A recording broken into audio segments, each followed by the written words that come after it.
Nasa Cambodia si Pangulong Bongbong Marcos para sa isang state visit.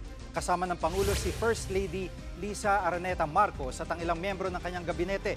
Binisita niya ang Filipino community at kinilala ang kanilang kontribusyon sa service at education sectors. At bilang sukli raw sa kanilang sakripisyo, inatasan ni PBBM si DMW Secretary Hans Kakdak na magbukas ng Migrant Workers Office sa Cambodia.